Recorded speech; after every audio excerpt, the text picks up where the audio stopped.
ఏమిటంటే కార్యకర్తల రక్షణ కోసం దళాలు కావాలనేది, ఉద్యమ రక్షణ కోసం సైన్యం ఏర్పడాలి, ఉద్యమ రక్షణ కోసం దళాలు కావాలన్న తేడానే. అంటే మన వ్యవస్థ ఇలాంటి వ్యవస్థ, మన వ్యవస్థ ఇలా ఉంది కాబట్టి ఈ సిద్ధాంత చర్చ ఆ రోజు లేదు. ఆ రోజు ఉన్నదంతా ఏమిటంటే ఉద్యమాన్ని మనం తీసుకొని పోవాలని మాట్లాడి, కానీ ఆ రకంగా చీలిక ఏర్పడిన తర్వాత 84 తర్వాత ఉద్యమ నిర్మాణం కోసం ప్రయత్నం చేసింది. చాలా సిన్సియర్గా ప్రయత్నం చేసింది. ఎంతవరకు చేసిండ్రు? 92, 96 దాకా పెద్ద ఎత్తున ప్రయత్నాలు చేసిండ్రు. కానీ ఎన్ని ప్రయత్నాలు చేసినా అది పెద్ద స్థాయిలో ఉద్యమం అభివృద్ధి కాలేదు.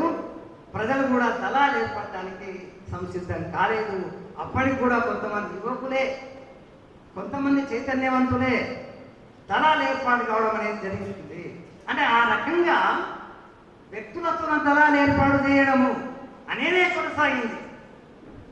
ఎప్పటిదాకా 96 దాకా అదే పద్ధతి కొనసాగింది. అంటే ఎంత సిద్ధాంత చర్చ చేసినా, అంటే రవీంద్ర సిద్ధాంత పోరాటం ఆ రకంగా చేసిండు. తను చాలా సిన్సియర్గా, ఆయన ఏదో బయట ఉండి చేసింది కాదు.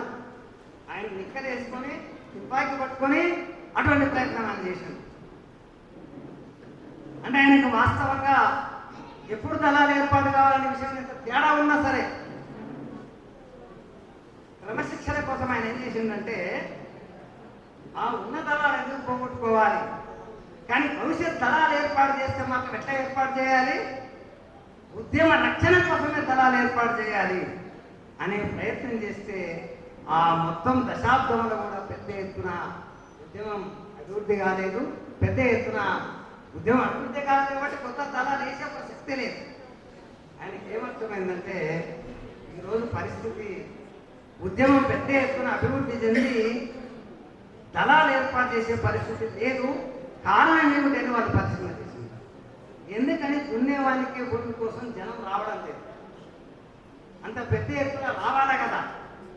వాళ్ళు ప్రయత్నం చేస్తే 96 నాటికి కామ్రేడ్స్ వాళ్ళు పరిశీలన చేస్తే ఒక విషయం అర్థమైంది. ఏమిటంటే మన సమాజము చైనా లాంటి సమాజం కాదు అని అర్థమైంది.